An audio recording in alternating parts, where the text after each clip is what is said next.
उत्तराखंड में 16,500 फीट से भी ज्यादा की ऊंचाइयों पर स्थित एक झील जिसका नाम है रूपकुंड।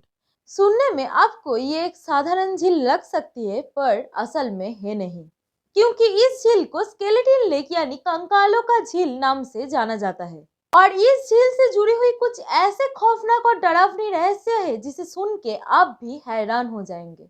सो hi guys, welcome to our channel मिट्सकोप। और आज की इस वीडियो में हम 16,000 से भी ज्यादा की ऊंचाइयों पर 3 हिमालय की चोटियों के बीच छिपी भारत के सबसे रहस्यमयी झील स्केलेटन लेक के मिस्ट्रीज के बारे में जानेंगे। सो वीडियो बहुत ही इंटरेस्टिंग होने वाली है, तो वीडियो को अंत तक जरूर देखें। समुद्र तल से 16,500 फीट ऊंचाई पर स्थित रूपकुंड झील में बर्फ के नीचे पड़े सैकड़ों कंकालों के लिए इनफेमस है। इस लेक को कर्स लेक यानी शापित झील नाम से जाना जाता है।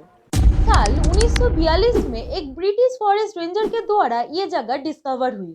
जब वो हिमालय की चोटी चढ़ रहा था, तब उसकी नजर इस झील पर पड़ा।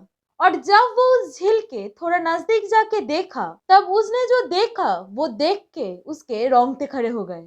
उसने देखा झील के चारों तरफ सिर्फ इंसानों की कंकाल, हड्डियां और खोपड़ी थे।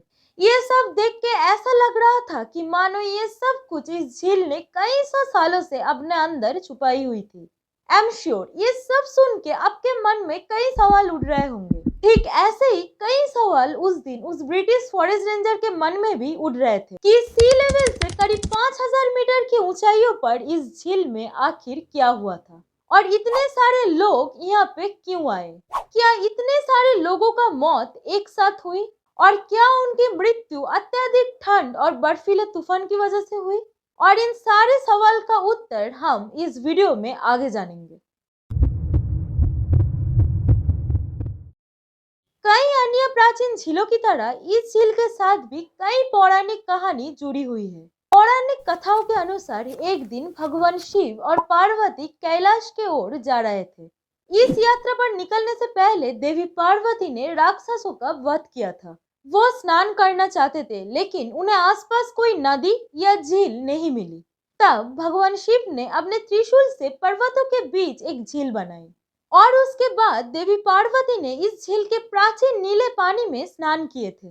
पानी इतना साफ था कि उसमें आसानी से वो अपना प्रतिबिंब देख पा रहे थे, और माना जाता है कि वहां से ही रूपकुंड नाम आया, जिसका अर्थ है रूप यानी उपस्थिति, और कुंड शब्द का अर्थ है छोटा जलाशय। ये तो था हमारे पहला सवाल का जवाब कि आखिर इस झील को रूपकुंड नाम से जाना क्यों जाता है। अब आते हैं अगले सवाल पे कि इतने सारे कंकाल आखिर आया कहां से। इसके भी पीछे कई सारे पौराणिक कहानियां हैं, लेकिन सबसे इंटरेस्टिंग एक कहानी है जिसका जिक्र वहाँ के लोकल औरतें आज भी अपने पौराणिक गीतों में सुनाती है। माना जाता है कि कई सदियों पहले कनौज के राजा जैसलमेर हिमालय में स्थित नंदा देवी के दर्शन करने गए थे अपने प्रेग्नेंट वाइफ के साथ, ये जानते हुए भी कि इस समय ऐसे सफर करना उचित नहीं है। जैसलमेर ने अपने साथ नर्तकियों और सैनिकों को ले जाकर और नंगे पैर चलने से मना करके तीर्थ यात्रा के नियमों का अवहेलना की। इस सफर में एक रात उन्होंने रूपकुंड लेक के पास में रुकने का फैसला किया, और वहाँ पे उन्होंने अपना टेंट लगाया। और रात भर वहाँ पे कुछ ऐसी घटना घटी जिससे नंदा देवी, जो देवी माँ पार्वती के रूप है, वो क्रोधित हो गई। और ऐसा कहा जाता है कि उनके क्रोध का बात तो तब टूटा जब वहीं पे ही रानी ने अपने बच्चे को जन्म दे दिया और उस पवित्र स्थान को अपवित्र कर दिया। और इसी वजह से उन्हें नंदा देवी का क्रोध झेलना पड़ा, और उनके क्रोध के स्वरूप वहाँ पे एक ऐसा भयानक बर्फीला तूफान आया कि वो सभी लोग बर्फ के अंदर हमेशा हमेशा के लिए दफन हो गए। और फिर समय बीतने के साथ साथ धीरे धीरे उनकी शरीर सड़ने लगी, और वहाँ पे आने वाले लैंडस्लाइड्स की वजह से वो धीरे धीरे रूपकुंड की ओर बह गए। और आज भी इस पूरी कहानी का जिक्र वहाँ के महिलाएं अपने पौराणिक गीत में करते हैं।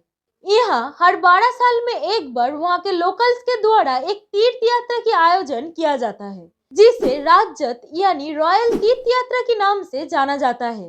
ये तीर्थ यात्रा नंदा देवी के आशीर्वाद पाने के लिए और अपने कर्म को शुद्ध करने के लिए किया जाता है। जब 1942 में इन सभी कंकालों की खबर सबके सामने आया, तब ये शक किया जा रहा था कि ये सारे कंकाल कहीं जापानी आर्मीज की तो नहीं है। और जब रिसर्चरों ने मिलकर यहाँ से पाए गए करीब 300 कंकालों के ऊपर स्टडी किया, तब उन्हें पता चला कि ये कंकाल जापानियों की हो ही नहीं सकती, क्योंकि ये कंकाल कई सौ साल पुरानी है।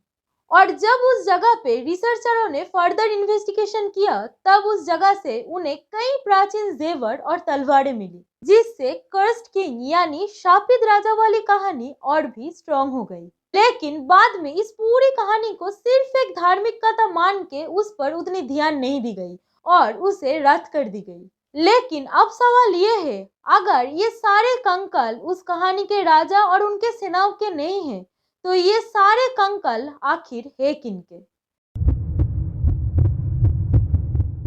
वैसे तो इस पूरे घटना के पीछे कई सारे थ्योरीज है। कुछ का कहना है कि किसी भयानक डिजीज के कारण इतने सारे लोगों का एक साथ मौत हो गई।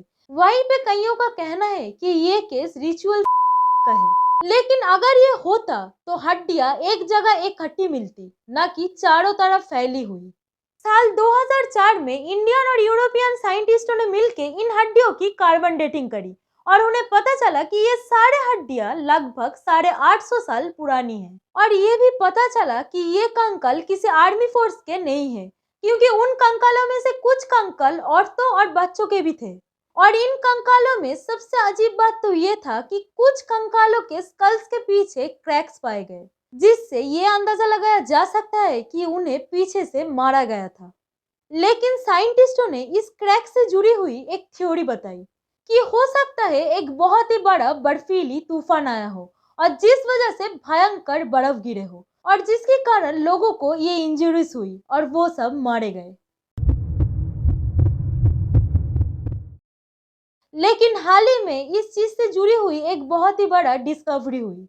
साल 2019 में इंटरनेशनल साइंटिस्ट ने एक रिपोर्ट पब्लिश की, जिसमें उन्होंने इन हड्डियों के ऊपर स्टडी किया और उन्होंने पता लगाया कि इन कंकालों में एक्चुअली 2 ग्रुप्स के लोग हैं।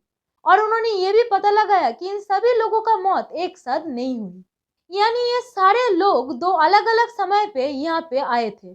और सबसे चौंका देने वाली बात तो ये है कि इन कंकालों में से कुछ कंकाल ग्रीस के लोगों के हैं, क्योंकि उनका डीएनए ग्रीस के लोगों के साथ मैच कर रहे थे। तो फिर क्या यहाँ पे कोई जंग लड़ा गया था? लेकिन अगर यहाँ पे कोई वॉर होता तो यहाँ से कुछ ना कुछ हथियार तो जरूर मिलता, बट इंटरेस्टिंगली यहाँ से ऐसा कुछ भी नहीं मिला। और आज भी इन स्केलेटन्स का असली सच रहस्य में डूबा हुआ है। तो आपको क्या लगता है कि इतने सारे लोगों का मौत कैसे हुई होगी? और इस बारे में आपका क्या राय है वो हमें कमेंट में जरूर बताएं। So that's it for today's video. अगर ये वीडियो आपको थोड़ी सी पसंद आई है तो प्लीज इस वीडियो को एक लाइक करें एंड अपनी फैमिली और फ्रेंड्स के साथ इस वीडियो को शेयर करें और हमारी चैनल मिसस्कोप को सब्सक्राइब करें, क्योंकि आपका एक लाइक और सब्सक्राइब हमें मोटिवेट करता है कि हम आपके लिए ऐसे ही वीडियोस लाते रहे। So see you in the next video. Till then Har Har Mahadev, जय भोलेनाथ।